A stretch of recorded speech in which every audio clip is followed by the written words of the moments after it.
Welcome back to the Blindsiders. I am Ben here with Dylan and Brian to talk about the first part of the finale of Survivor 47 because we're doing a two-part finale this season, which means something. It's This is a definitely, yeah. this is a two-part episode too, just to be clear.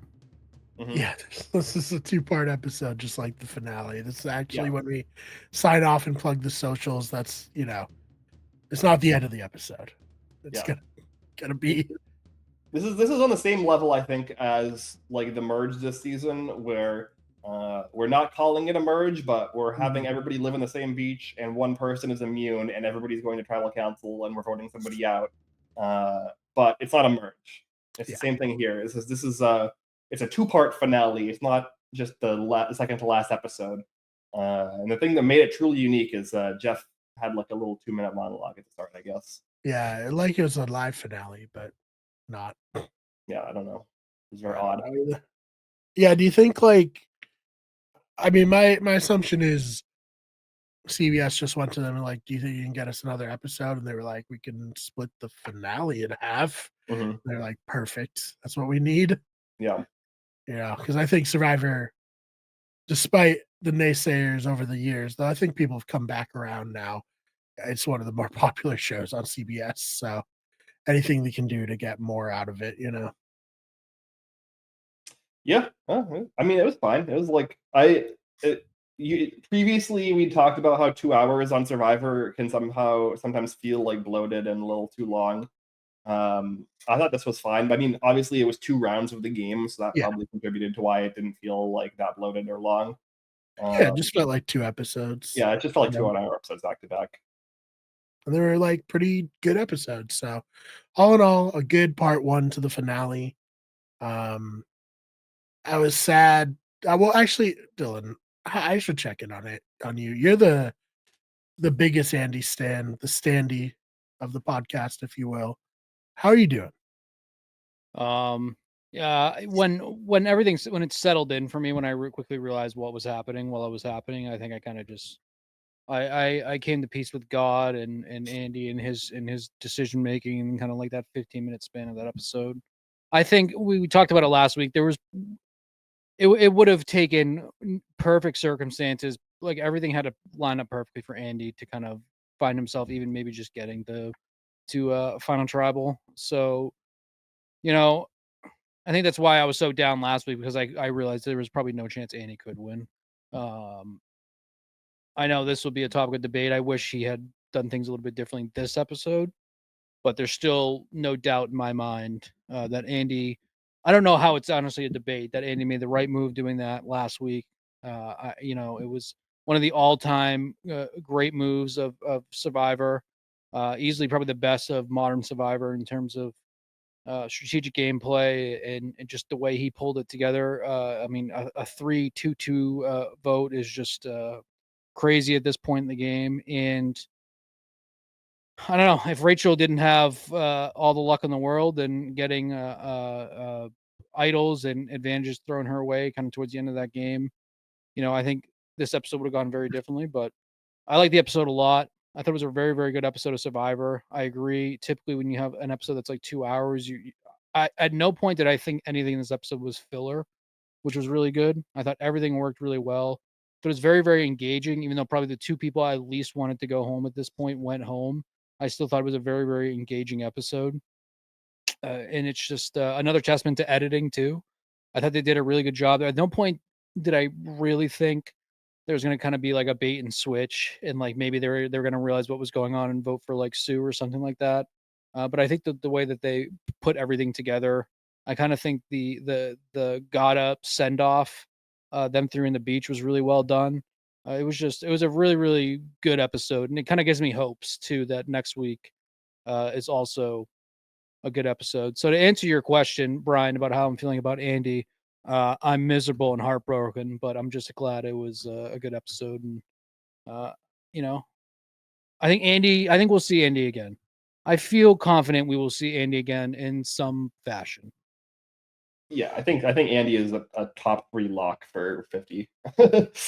I think based off of like what Probst has said, in his podcast and in like media, interviews and stuff like that.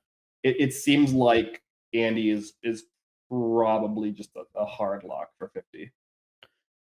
Great redemption arc too, or kind of like a second phase for Andy for 50, being, he found himself this playthrough, got off to maybe the worst start you possibly could, and climbed his way back up to making the strategically probably the best move of the season. Actually, not even probably, it was the best move of the season for him, the way that he did all that. So I think that now he can evolve into being that competitor for 50. Should he want? I agree. I feel like if he wants to do it, I find it very hard to believe that he wouldn't, because I do feel like the fandom was there for him.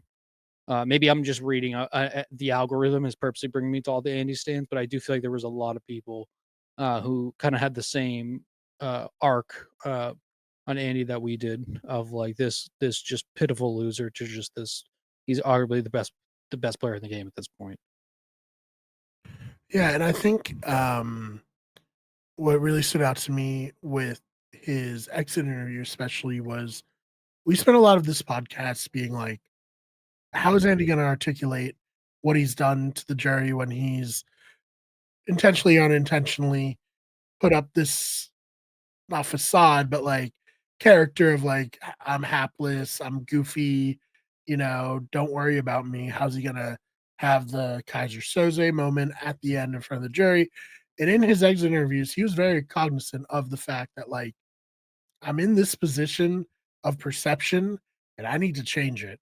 And what got him kicked out of the game was him presenting himself as a big threat to someone he thought was, on the way to the jury, in an attempt to influence the jury and change the narrative around him. So it's like, even though he got, himself eliminated over Sam, it was at least in an attempt to strategically position himself to go further. It wasn't like he was bragging to Rachel just to like be like, "Ha, I got one over on you. You suck. I'm the best."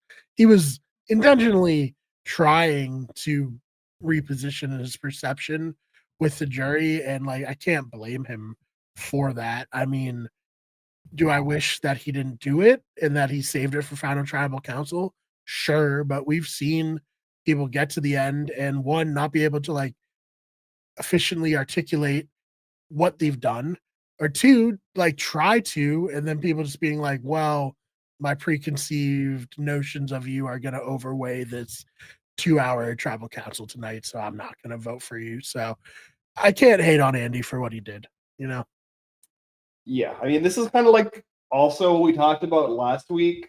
Like, I think that definitely he made mistakes in this round, and we can like kind of go through those.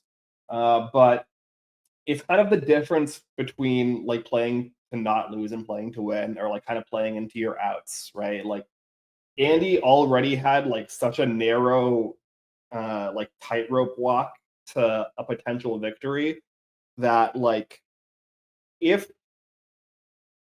like we even said last week, like,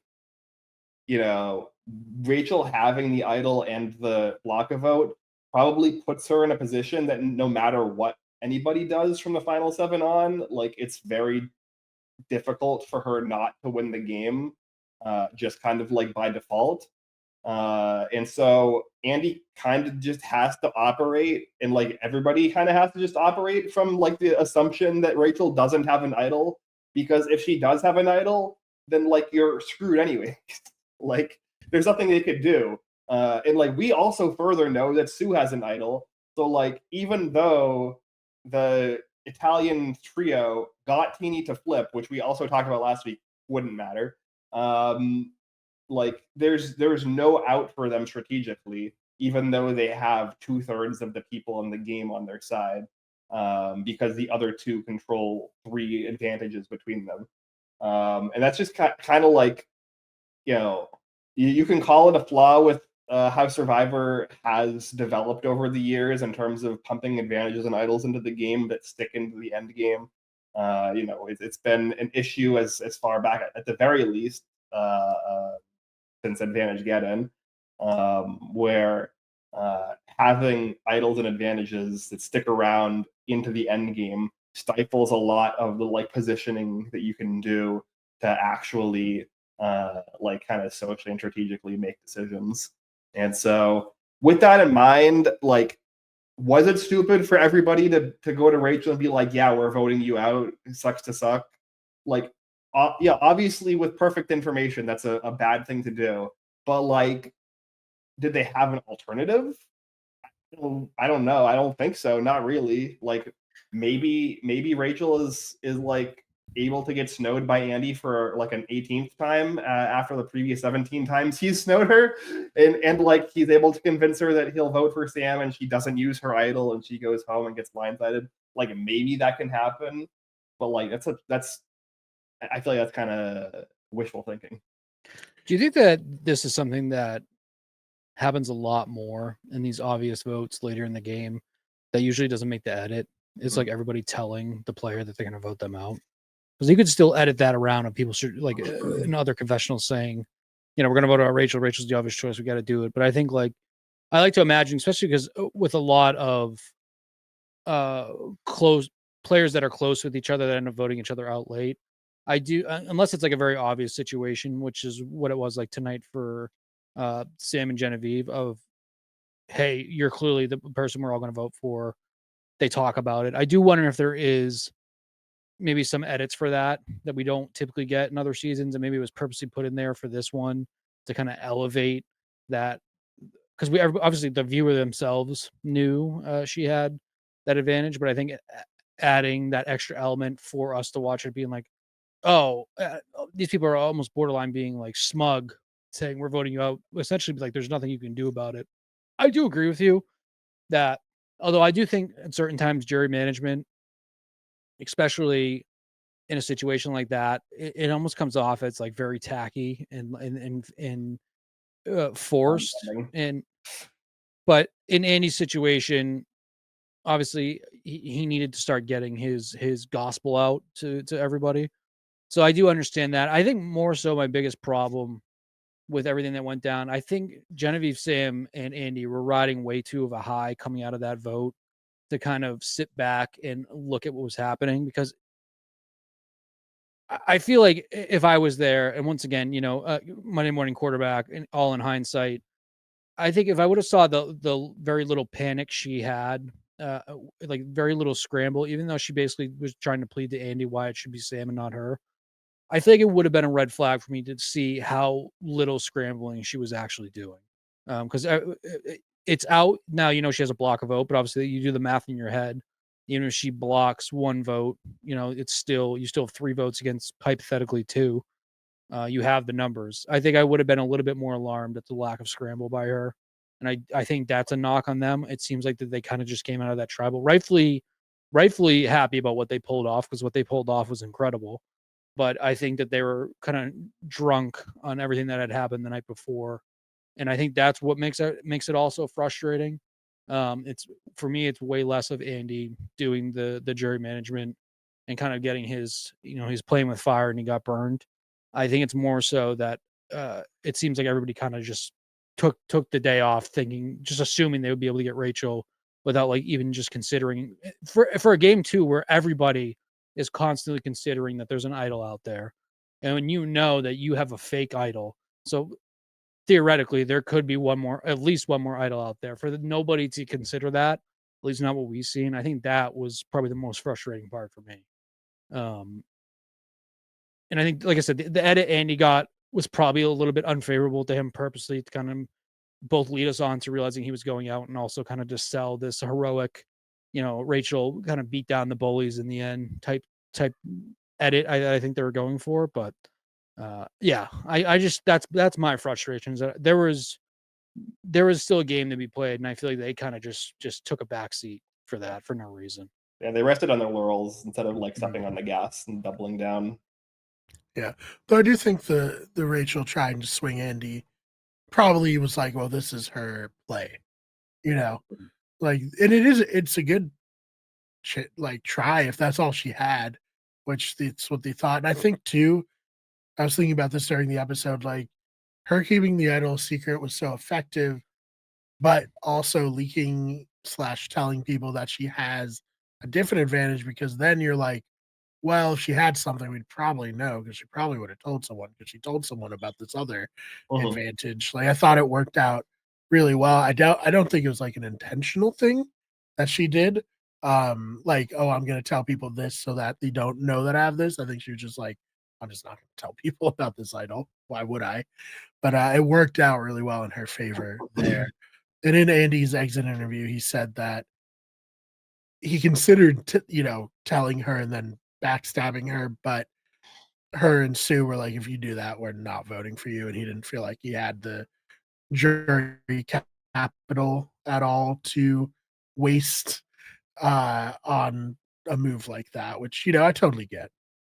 Well, I understand that to a degree, but you're not actually burning 2 jury votes. You're at worst burning 1 because presumably Andy is going to want to sit at the end with Sue, right? Like, I don't think Andy actually is like looking towards like voting out Sue at the final 5.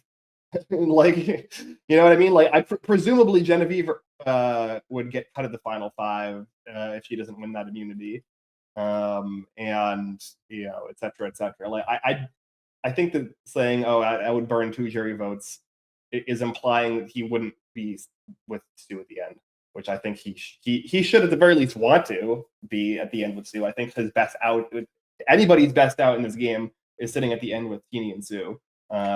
So like that should be the final 3 that he's going towards.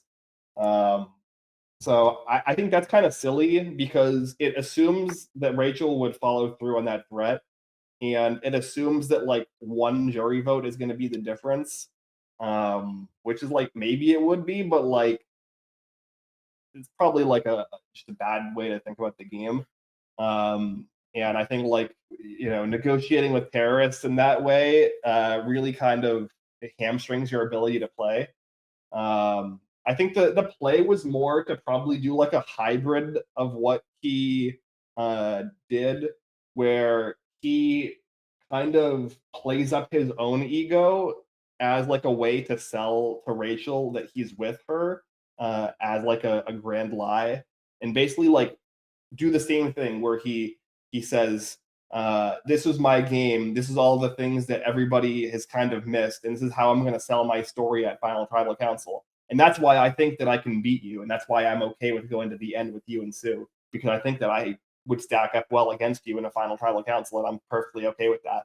I don't think that you're as big of a threat as everybody else. I think that my game would speak for itself, and this is why. And that way, you are potentially snowing Rachel into not playing her idol. Obviously, Adi didn't know she had an idol, but like it's Survivor, you have to operate that way, unfortunately. Even if even if it becomes exhausting, as it seems to have done for Andy, Sam, and Genevieve to continuously lie. At a certain point, you have to accept that that's Survivor, get over it.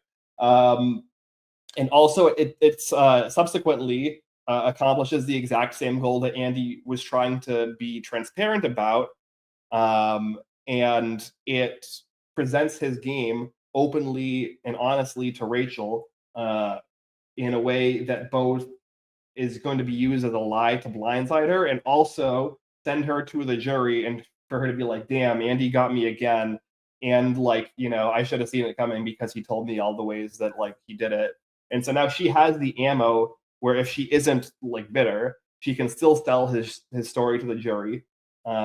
He's able to pull off another blindside, and he's able to protect against an idol. I think that's probably the play that he should have gone for, but like obviously hindsight's 2020. Yeah, I think if anything, if you can take away from any, this, if you're gonna go play Survivor, sometimes you just gotta be so cutthroat. Even if you're like, like Andy, where it's like I don't want to do this. It's like sometimes you just gotta play optimally and like let the chips fall where they may.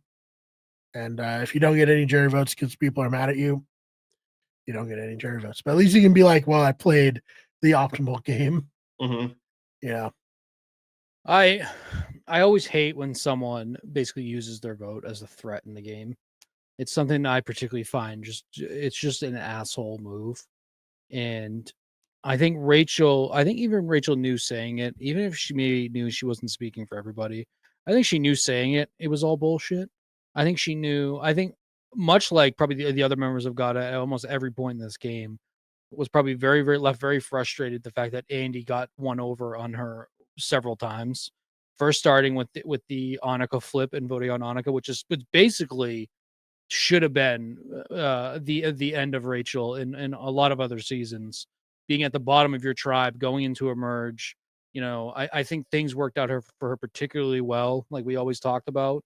But I think a lot of the reason that it worked out so well for her is because the rest of that Gotta tribe underestimated Andy continuously because they wrote Andy off when they made the merge. They said, Andy will be a whatever vote for us. He's just a number. It's me, Sam. It's Sam, Sierra, and Rachel moving forward. Clearly, that fell apart. Andy continued to outsmart them, and I think that was a lot of her venting frustration. But I don't like that as a player. I imagine if I was ever someone there, I would absolutely hate that. And if someone told me that, I would never vote for them. And somebody basically said, if you don't vote my way, I'm not voting for you. If you get to final tribal, I think that's an automatic guarantee for me that okay, if I am the one going home, I can guarantee you I'm not going to be voting for you at tribal. So I do really, really hope maybe Andy's not as spiteful as I am. That's probably a big part of that too. I do hope Andy considers that when it comes time to vote. But we've already laid out Rachel's not losing this game unless she loses that fire. There's just the numbers aren't there. If anybody votes for Sue or Teeny, I will be upset. That's the only way she doesn't lose. So I guess when you go back in that situation, if I'm Andy and I have those other two going against her, I would vote for her. But I don't like that gameplay. I thought, it was her. I think Rachel deserves all the credit for this episode because I think overall, even when the bullets were coming at her, even though she had that shield, I do think overall she played by far the best in this episode, maybe outside of Sam. And so I think her winner level has gone up for me, where I do think that overall the way that she's playing this episode, even though she fell ass backwards into what kind of got her here, I do think that she made all the right moves. Telling someone about your idol at that point in the stage is insane, but I think knowing you're telling Sue and seemingly knowing Sue doesn't have a true feel for this game and is not going to flip on you, then turns that into being the right move. Uh, I don't know. I know there's others that are going to have shots at Rachel, but I do think she deserves the credit. But I do hope Sam is able to figure something out and gets her in fire, because my whole canon of what's going to happen now is that, and as we saw in that deleted scene of Sam and Genevieve basically talking, which I thought was a great scene. I wish that wasn't deleted from the episode. If you haven't seen that, go on Twitter or YouTube, wherever the hell it's posted. But basically, Sam revealing to Genevieve that he told everybody about her fake idol, and they both clearly friends kind of like realize what's going on, which is why I also bring that up too, of other situations with Andy and Rachel, of people straight up telling them and try to manage their vote, that maybe that does happen a lot more than we see. But Sam saying his plan was to take Genevieve to fire and try to take her out there. I really, really hope Sam wins immunity and and that's how he takes out Rachel. Or if he does that and Rachel beats him, that's even more for her. Just anybody but Sue, anybody but Teeny. I think Teeny, this specific episode was like as lost just as lost as you could be. We could talk about the final vote too. It almost just was a perfect encapsulation of Teeny this season. Just how the final vote even came out when they voted out Genevieve. It was just all like, once again, my frustrations for Teeny is that I had such high hopes for her. At this earlier point in the game, I thought she was in such a great position. She was never, ever, ever, ever able to pull the trigger to do the right move, and that sucks. But keep throwing those interceptions, we're gonna come for you, and that's what happened. Yeah, it's unfortunate. There for Teeny, obviously my winner pick.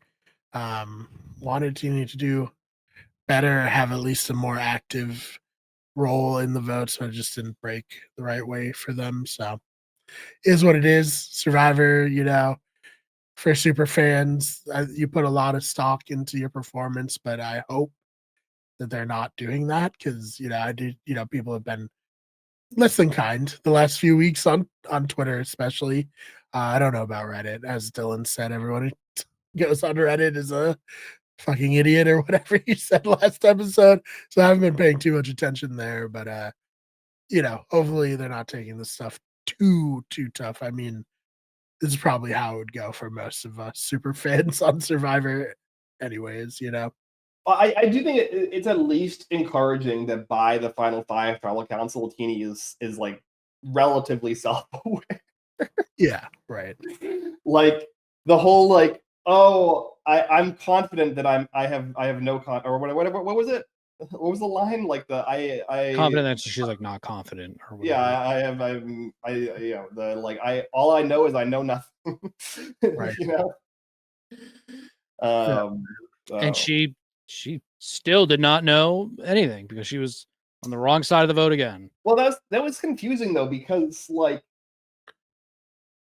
was this like Rachel deliberately trying to exclude Teeny from the vote, or was it like a bad communication, or like I still don't like. It's gonna be interesting, I guess, at the start of the next episode to see if that gets explained, because like I agree with the play to take out Genevieve here. Like that's correct for Rachel and Sue.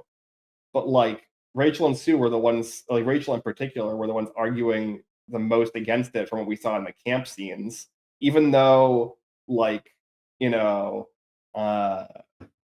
like Rachel has immunity and Sue has an idol. So like they're both safe, which means the only person it could bounce back on at all would be Teeny. So like there's literally no risk for Rachel and Sue to just like throw their votes at Genevieve. And if her idol is fake, then beautiful, we got the shot. And if it isn't, then like it bounces back on Teeny, then oh well. What can you do? That's life. So yeah, I don't know. It felt weird to like have the person who was the most in danger willing to take the risk and arguing to take the risk, and the people who are completely safe and isolated from blowback to be like, I don't know, it's kind of too much of a risk. Yeah, and then to also be like, all right, I guess we'll do it, and Teeny doesn't do it. It's like, Yeah, okay. I think there was something cut or left on the cutting room floor to bridge this gap. Maybe Teeny just panicked. I mean, it did seem like Teeny was up there for a while, right? Because they even had like a cut in of like Teeny being like, I promise, just like 30 more seconds or whatever. Yeah, the classic Jeff like looking over like, what is happening? Yeah. Yeah, shades of Hannah Shepherd all these years later in the voting booth. But it is funny to stress that much over a vote that didn't matter at all. Now that we're reliving through this, though, I still want to nail home that Sue is by far one of the worst players on this season, if not the worst. Also, because I think playing your idol there in that situation completely reveals that you had no idea what was going on. You had an idol that you could have played to save several alliance members. And not only that, this was essentially Sue's last chance to do anything in this game. And she played an idol for herself instead of trying to figure out a way to play one for Genevieve, which kind of goes back to why Rachel telling Sue about her idol ended up just being the right move, even though it's an insane move when you look at it on paper. Wow. Just wow. I do wonder if Sue has watched Survivor recently, because I think getting this far in the game and you basically just conceding that you're just happy to be there, which is fine. I get that. And I think Sue deserves credit for being 60 or 40 or 50, however old she is, and making it this far. That's definitely deserves credit. She did enough to survive. But this is typical, like all she did was survive. And I think it's very frustrating. It's frustrating this point in the game, someone having that advantage, even though Sue got it, probably 12 votes ago, however long it was when she first got that advantage. man, you put that idol in the hands of like Natalie Anderson in this stage, and you just like you see magic happen. Whereas, she never told anybody to. It's that I hate it. Now that I'm reliving all this, I hate it. I hate that Sue had so much power in that moment and either didn't care or just didn't realize it. Like Sue at that point in the game was the most powerful anybody had ever been in this game, and played the idol for herself and just wanted us to like, hey, good job, Sue. You found an idol, 20 days ago. Great job. Like that's frustrating now that I'm thinking about it. That sucks. I hate it. Good for Sue though. I'm glad Sue played the idol and made it this far. Yeah, Sue's a little bit been a non-entity to me for a while, so I wasn't even thinking that there was a chance and a snowball chance in hell that she was gonna make a move or anything. It's like, okay, Sue will just play her idol No for one was. herself, and it was like, okay, everyone was like, oh, nice, Sue, good job. Yeah, That's what she needed. I She mean, might be like, one of those people who's like a big fan, but like very casually consumes it. Like she doesn't miss an episode, but she's also not like us freaks thinking about Survivor when it's off, yeah, for me, Sue is just like the quintessential like loyal soldier, who's like not ever going to be like a proactive strategist, who's never going to like like to do something snaky. Like, anytime anybody does anything like remotely snaky in the game, Sue has like a 12-minute monologue in confessionals about how they're the worst person in the history of the world. Like, she held like a 2-week grudge against Kyle because he like had a threw or throwaway vote on her in like the second tribal council of the season. And it's like that's the kind of player who like is going to make it far just from the like we talked about at the start of the game, right? We've brought this up a lot where older players on Survivor, like if they don't get out in the first like 2 to 3 votes, they're almost always in the finale, just like historically. Like we've looked at these stats before. It's pretty much 100% of the time the older player either goes out in the first like 2 or 3 votes or they're in the finale.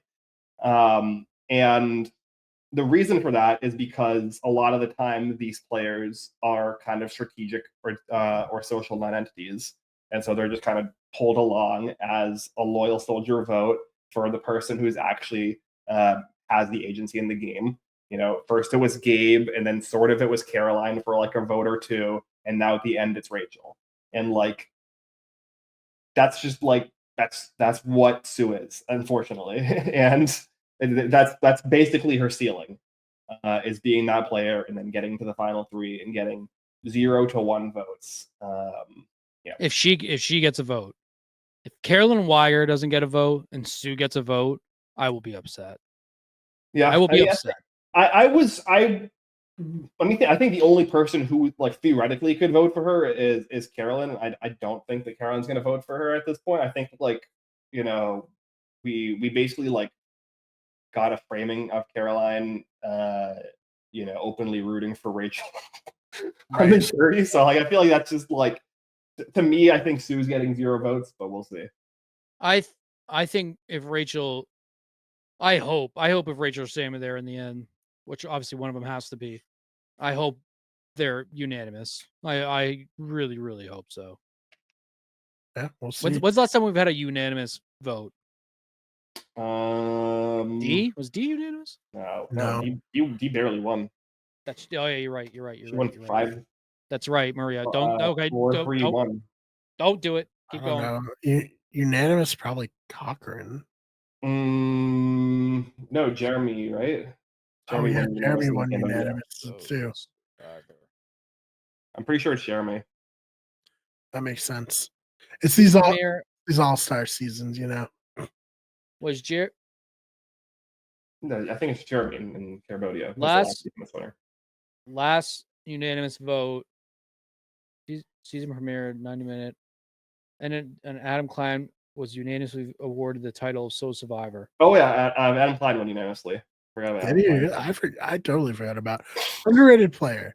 Very sad that him and Jeff have seemingly fallen out over his casting advice stuff because like Adam is really good at Survivor, and I feel like people look at him as like a lesser winner or like, kind of a joke because of season 40, but like that was a bad draw for an Mhm. all-star season for Adam to come back on, not Mhm. just because it was all winners, but because most of the winners are much older than he is. Yeah.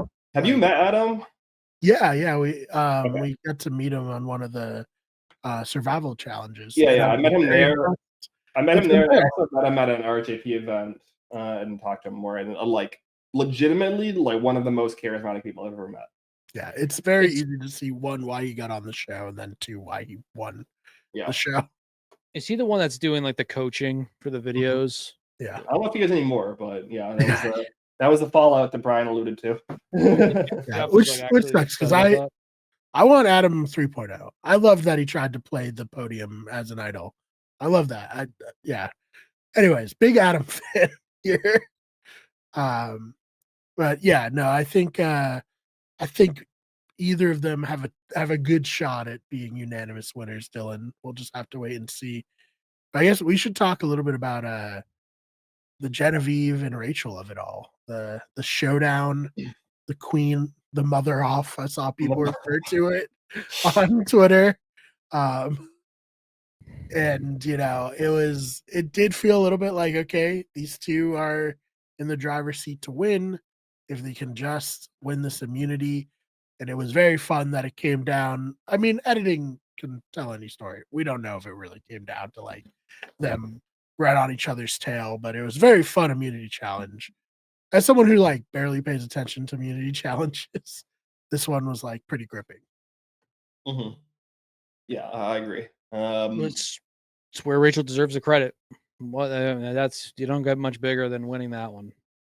No, I No, mean, Rachel's been great in immunities. Like she's at three immunities right now. She won 3 out of the last 4, and if she wins this final immunity challenge, she'll tie the record for female players at 4, which is held by Kim and Amanda and Kelly. Kelly, yeah, Kelly I Wigglesworth. think Amanda is in there as well. I know Kim and Kelly are. I don't know if there's more. Yeah, I have to think. Yeah, we'd have to like go through and double check those statistics, but I know that 4 is the record, so she would tie the record. Yeah, which is like awesome. I mean, that'd be great. But as Ben said, it puts her into a type of winner where it's like she was able to use the game mechanics to win versus using the social element to win. And as we said, freaks, as people who like overanalyze all this stuff, our preference is the social strategic player versus the game mechanic winner. Yeah, I mean, I would compare her to, like I said this in our group chat. I think that if she wins, she's kind of in like the Mike Holloway style winner to me. I think that Mike put himself into a bad position earlier than Rachel in a more like very like flagrant way. Whereas like Rachel kind of just did a poor job of doing threat management while also not really having the like strategic agency to back up the level of threat that she ended up having, just basically through her like raw charisma. So I don't know if that's better or worse. Like I guess it's up to debate whether that's better or worse than like the Mike Holloway of it all. But yeah, that's kind of where I would put her, right? Like she had very little agency in the game. The second she grabs like a small bit of agency, her threat level like spikes through the roof, and she then proceeds to lose all of that agency almost immediately and needs to like win immunity, idol immunity, and now into the final 4 where she either needs to win immunity or the fire. And it's like like it's like narratively compelling, and I think that the show has maybe found a like assuming Rachel is the winner, which we are kind of operating under the assumption she's the winner. She might not be the winner. We have been operating under that assumption for like 4 or 5 weeks now, though. Assuming she is the winner, I do think the show has kind of fallen into like a better way of editing female winners in like the last few seasons when we have like back to back of Dee, Kenzie, and now potentially Rachel. I think all were edited pretty well. When historically, even in the new era, looking at like for instance Erica, the show has historically done a poor job of editing female winners that aren't like strategically and socially dominant from like wire to wire. Yeah, no, I mean, this is our preference, and like we are very consistent on this because I feel like we also, when we talk about it in our Big Brother podcast that we do sometimes, we don't love when the winner, dominates all the competitions, and that's why they win. So it's like that's just our preference, and that's why my preference is like a game like the Traders, where the challenge doesn't matter at all. It's all about the social element, but I can't knock her. Like I can't be like she doesn't deserve to win because she used the advantages and game mechanics to her advantage. But I'm also gonna be like, okay, but that puts her into a certain tier for me. Yeah. Do we know? What are your Do we know thoughts, what? Do we know why Sue was digging for that idol? Philip? Because that's been bothering me. I was curious what you guys thought about that. I mean, I think she's just desperate and just wanted to. But she had an idol. Yeah, but she wanted to protect Rachel. She's a loyal soldier, Dylan. We just went over this. She needs to do whatever she can for her commanding officer. And she just likes digging in dirt, it seems. She can't get enough of it. Yeah. She saw her reflection in the water and was like, "Oh, my face isn't dirty enough." Yeah. I was just saying, it's the cleanest she's been in like 4 weeks.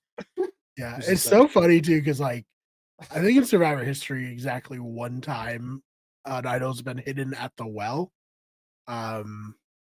Until that second time happens. Yeah, I guess until the second time happens, but this is not where I would look first.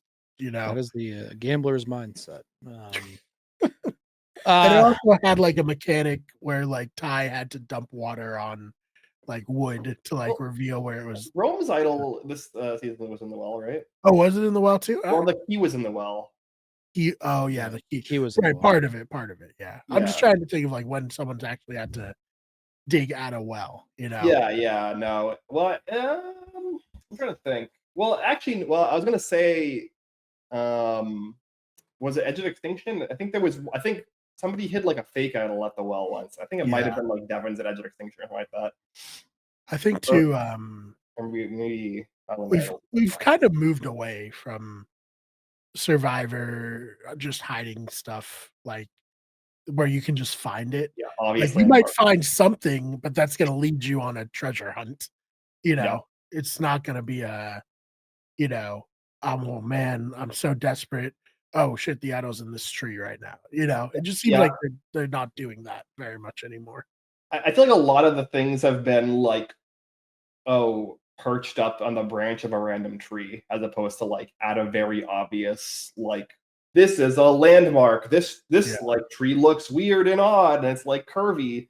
This is a like felled tree on the ground that has like a big hole in it. Mm-hmm. Yeah. I do. I'm kind of like reading some comments on Reddit right now about there. Some of them are mean to Andy, so I'm skipping those. But I think Genevieve. I came around on Genevieve a lot in the past 2 episodes because I also think Genevieve, the person and the player, came around a lot as well. I would love to see Genevieve in 50. I do think Genevieve she's almost like she's like an archetype of being like a modern era, like Parvati, in the sense that she's attractive. She had all the right moves to make. And I think it kind of encapsulates both modern Survivor compared to old Survivor too. Whereas I just like, she doesn't have the prowess Parvati had, but I do think the gameplay was there for her, even though we all hated the Saul vote, rightfully so, because that kind of created the downward spiral to get where we were. But I think Genevieve is a player, maybe more so than Andy, where if they come back again, I think they could do a lot of damage because I think that they've learned a lot from this game while also being, good at it, other than that one mistake. But I think if you look at what Genevieve did, I think other than that Saul vote, I don't care particularly about the Keyshawn vote. I think other than that Saul vote, I think a lot of what she did was correct. I think the way that she played off the fake idol for this vote and kind of being like, hey, could be fake. I think that was really well done. And I think kind of also the genius of Operation Italy was that you kind of implanted uh, this parasite in the group that whether real or not, you know, if Sam didn't spoil that, which he absolutely should have did that. If he didn't do that, Sam's gone. Sure. But once again, he made the right move. Genevieve is still here. And I think, you know, we'd be talking very, very differently about this finale. But also that's why Rachel deserves the praise she's getting, because, Genevieve's not here.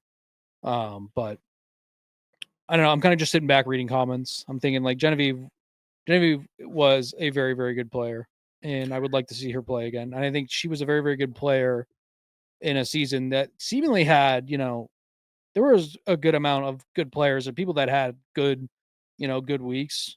And I think that she still managed to kind of maneuver her way around that for a while. Yeah, I would like to see her again a lot, because I do think that I'm not saying she's like going to be she's an all-time Survivor player, because that's not what I'm saying, but I do think that she kind of has the ability to maybe become that for modern Survivor, however long we have left. We could have another 50 seasons, or we could have another 5. Like who knows? But I do think that she could be one of those like iconic people to kind of usher in, even if she doesn't win the first time, to kind of usher in that new era of iconic Survivor players. Because regardless of what we say, I don't think from 41 up until this season, I don't think we have those set of players that we can go back to and be like, oh my God, this player was so good, unbelievable. Even though we have players that made good moves, like Marianne. I think the moves Marianne for that season and the things that were happening was a good winner for that season, because she survived. She was literally the last one standing. And not every winner is the last one standing. You know what I mean? They're just the ones that built this army around them to be able to get there. Where Marianne was the last one standing, but I don't consider Marianne like an all-time great player or like an all-time great personality too, which I feel like if you can get those two meshed up, I think that would be really, really good for Survivor. And I think Genevieve could be that. But we could also never see Genevieve again. And that could be all just throwing shit at the wall. But I really, really hope we see Genevieve again, even though we were rough on her for 2 episodes, but rightfully so, because that was a stupid vote. I want to see more Genevieve, because I do think that she's on the cusp of being a great player in modern Survivor. Yeah, she made mistakes in this that we've called out. But and obviously pretty much every player is much better than players back during Cook Islands, but she's a lot better first time player than Parv was first time. And then Parv came back and completely changed the way she played the game, completely reinvented herself, and is still having ripple effects on strategy to this day. So I mean, who knows? The sky's the limit with Genevieve if she does get to come back. It's probably not right to bring up the attractiveness first, but obviously that's one of Parvati's big kind of weapons for herself, is that her ability to disarm people is due to her looks. And that was not played up in this season of Survivor for Genevieve, but she's a very handsome woman. So that's kind of where that comparison comes from. Just before the Reddits come at me for being sexist. No, I mean, I think it is as much as people don't want to admit, for men and women, it is an advantage in social strategy games to be attractive. It just is. And in life. Yeah. Sorry. It's how I've gone through life, is my looks. Yeah. Yeah. And for the inverse of that, look at the comment sections of any of the videos I make. People are happy to point out flaws if you have them. So they love your hat. They love the hats. That's, I They're laugh like- every time. every time. Yeah, so comments. But no, like it is easier if you're attractive to be successful in social situations. Survivor's a social game. It's gonna be easier for you to be successful in it. You have to be a real, jerk to lose that like plus advantage to your character sheet. Mhm. Yeah. Yeah, being hot is like a +3 base to charisma. Yeah. Yeah, exactly. And as much as people don't want to like talk about that, it's is what it is. Yeah, but for me, Genevieve, I talked about this throughout the season. She's like one of the most like intriguing characters slash players of the new era for me. I would for sure like to see her back on 50. Like as was said at the top of the podcast, I think that the two people who went out in this episode are the two people that I would most like to see play again. And I think the reason is a lot of people are bad at Survivor because they're like bad at Survivor. And for me, I think Genevieve is like the way that Genevieve is bad at Survivor is more indicative of her like like not necessarily personality flaws, but like aspects of her personality and character manifesting themselves as bad Survivor play, and like not in the way that like somebody who's like socially incompetent would have trouble in Survivor, but more so like kind of subconscious things that kind of eating away at her psyche and blocking her from doing things that she knows she should be doing, and like kind of hampering her ability to kind of reach the potential that she has, which I think also she's self-aware of, and she kind of reached that self-awareness in the Operation Italy episode. It's just like endlessly intriguing to me because I think like it's very easy as viewers especially to kind of talk about Survivor as like this pure game where like everybody's just like trying to play optimally to like get through the strategy game, but you know there is like emotional aspects to the game that are like intrinsic to how it's designed that block you from playing optimally in a lot of cases, like if you don't like have the ability to kind of flip the switch in a way that's like would be considered sociopathic in normal life. And to see kind of the way that that plays out and manifests itself in somebody like Genevieve was really interesting. I completely agree. Yep. I think that's another thing that's been missing that we've talked about too from recent seasons, that a lot of people are robotic. That we had that for a few seasons. We had just that what's essentially become cliched Survivor super fan, which like their whole entire personality was that they like Survivor. Where I do think, yeah, I think we got Genevieve for who Genevieve was. I think it was very, very. I imagine she's probably very, very similar to that in real life. Which is, well, I think we want more of that. Which for like Q, for example, for better or for worse, I imagine Q is as chaotic good as like that as he is in real life. So, or chaotic neutral at the very least. So, I think more players like that would be great. And I think less so of like your entire personality is that you love Survivor and have been watching it forever, like every other person that's on the show. Talking about game bots in that way, like Genevieve is basically the like manifestation of what happens when somebody in like wants to be a game bot, but they like have enough empathy that they're incapable of like kind of full committing to being a game bot. And so like it almost like swings the pendulum back in the opposite direction. Right. I plan on going in on Teeny more during this episode, but I don't really want to anymore. But I do like. I just want to I don't continue. think it's necessary. Teeny's heard it. I just want to continue to vent.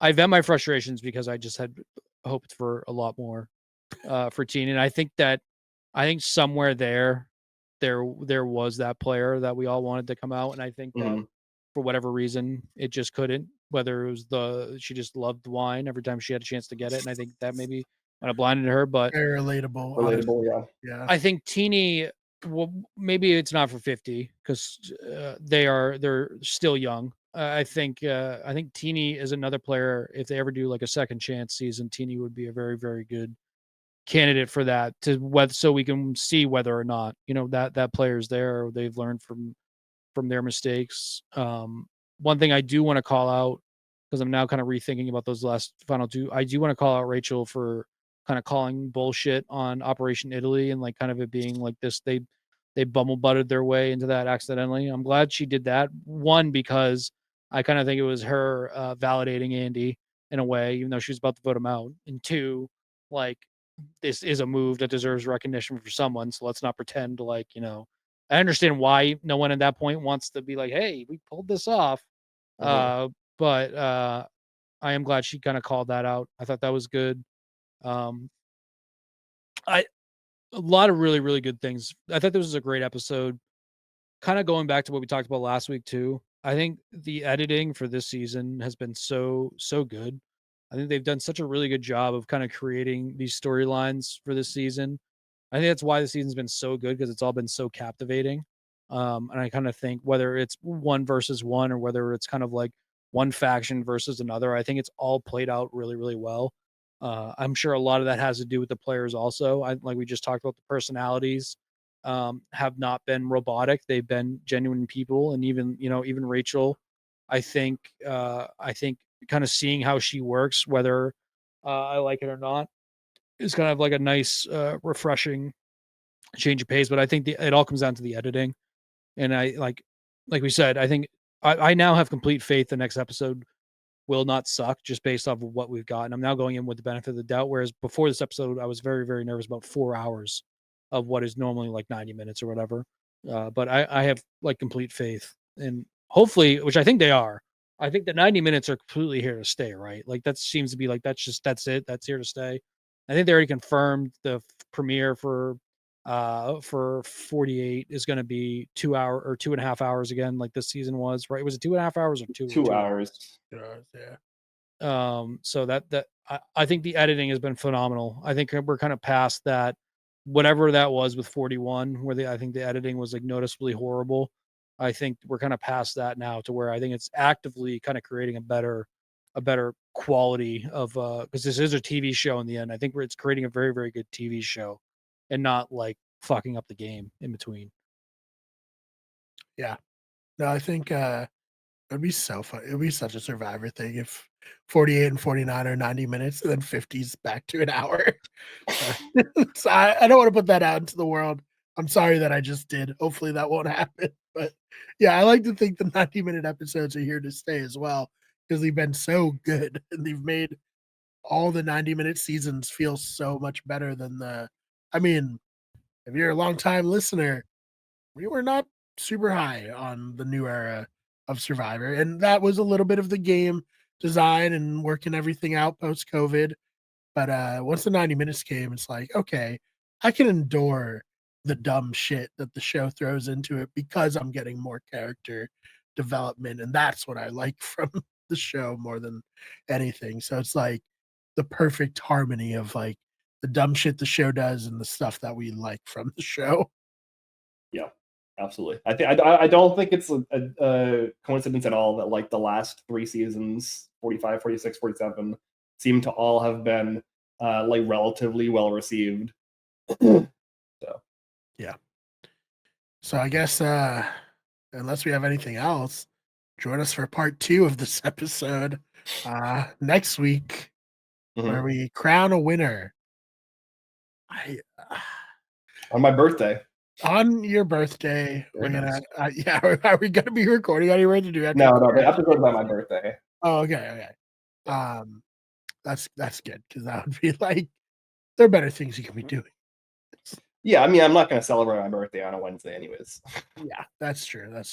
So I think as much as like last night I was talking myself out of it and be like, no, Rachel can't possibly win because they showed that one scene.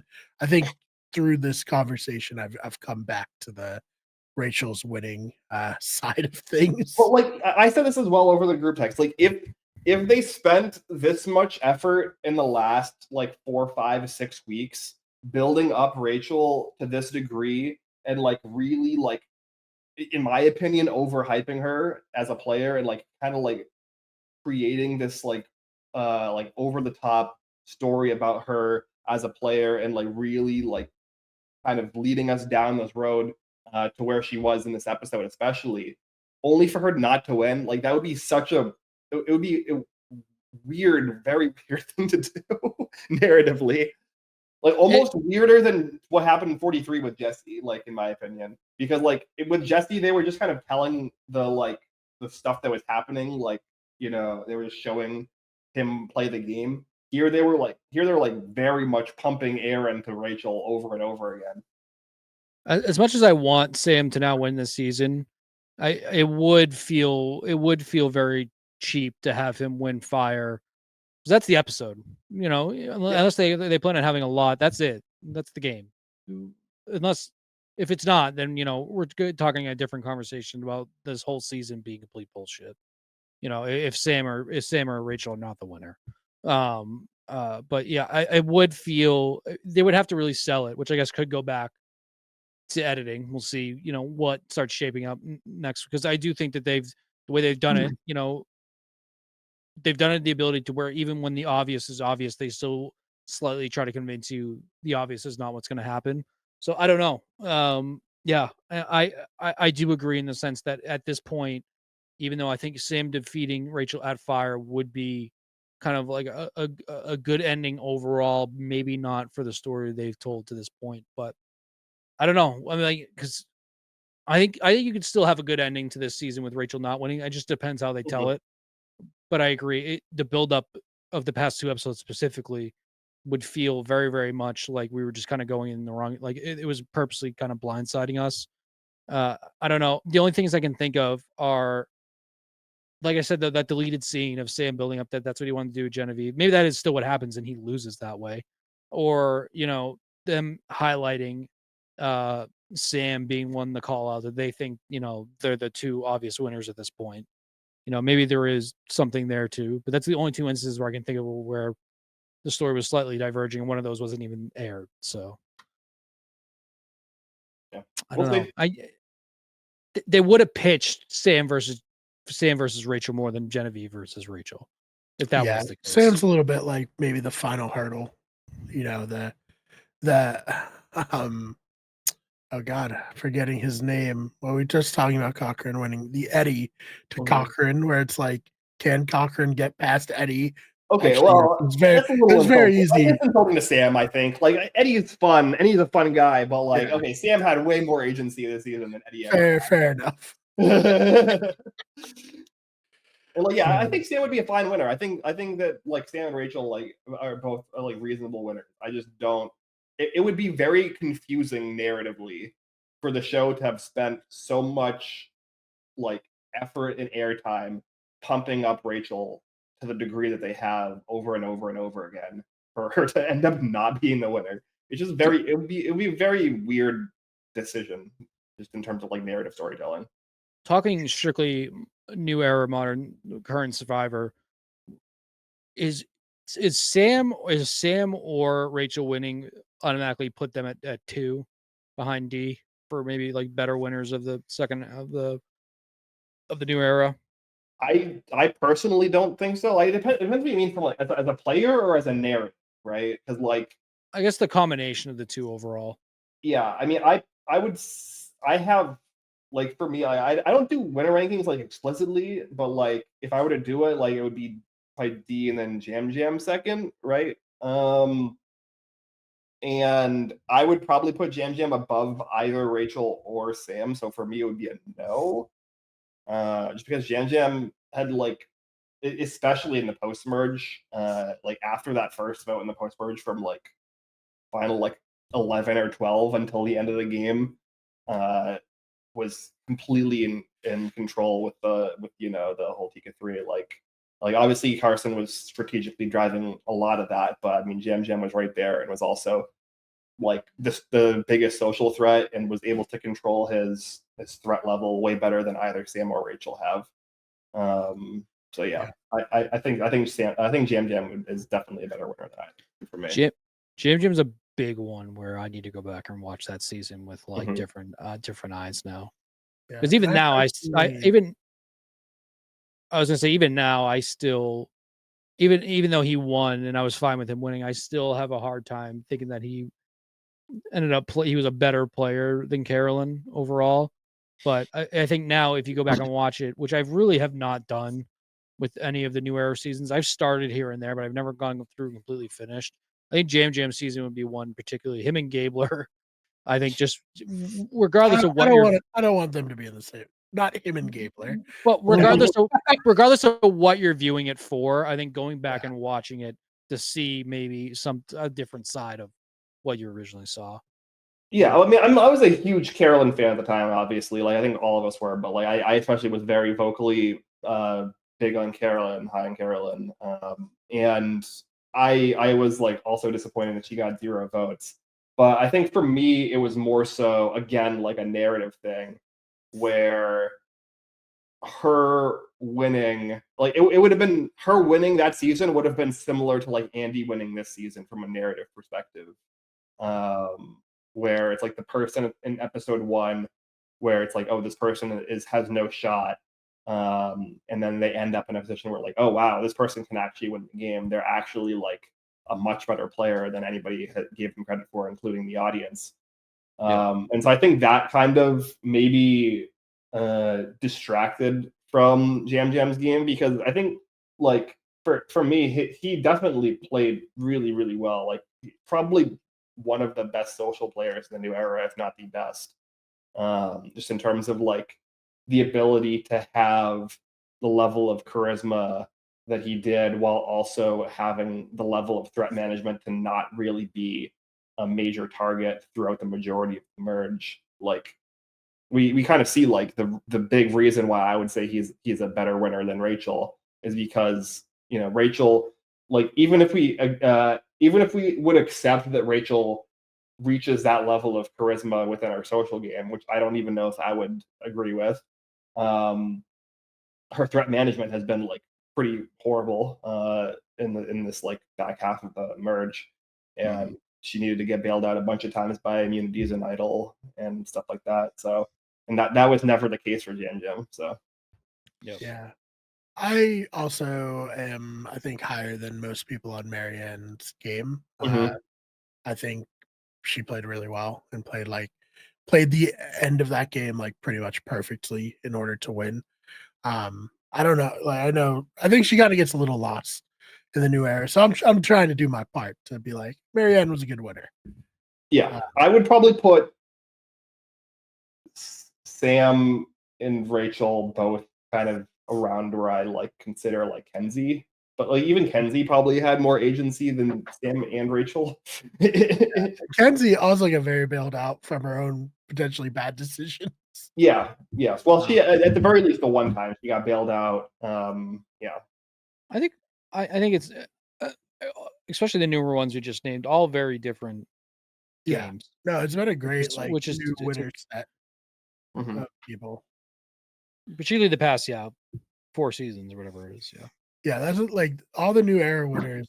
Like I respect a lot, and I like think maybe with the exception of Gabler, but like I think that's more of my own like I didn't see it coming, and so now it's hard for me to like make that win make sense in my own mind, and I'll have to rewatch the season and try to understand how he won.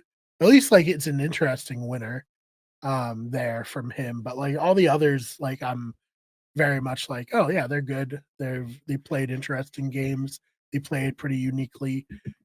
It shows, like I was saying earlier, that the bar, like the gameplay bar of players is like raised now, of like even the worst player on a cast is going to be like a better player than the worst player on a cast in, you know, the teens or before that, you know. Maybe an interesting thing for us to do in the pod this summer is to rewatch 1 or 2 of the newer seasons. And I'm gonna do it for season 50 for sure, because I think there'll be a lot of probably at least half of the cast, if not more.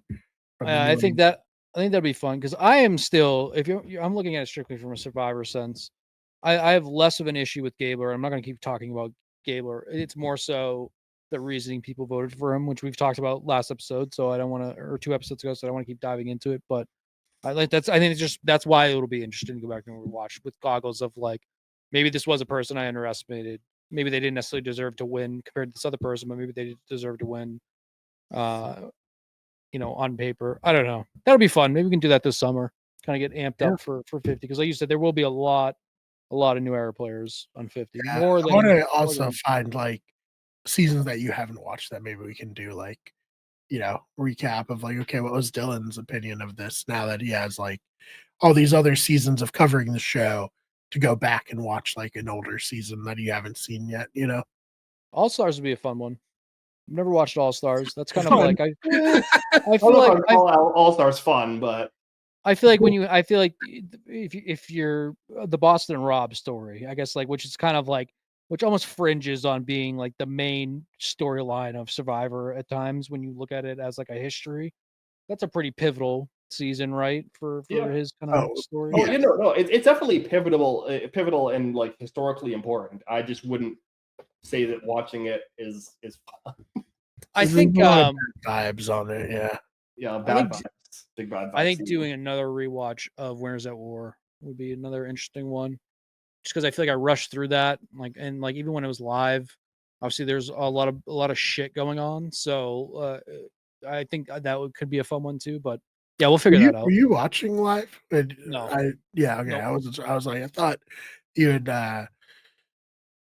Winners at War was a weird time because it was like, man, this season would be so good if they just let it be good, but the producers didn't let it be good at all. That because of COVID is why I started watching Survivor. Right? Yeah, that's what I thought.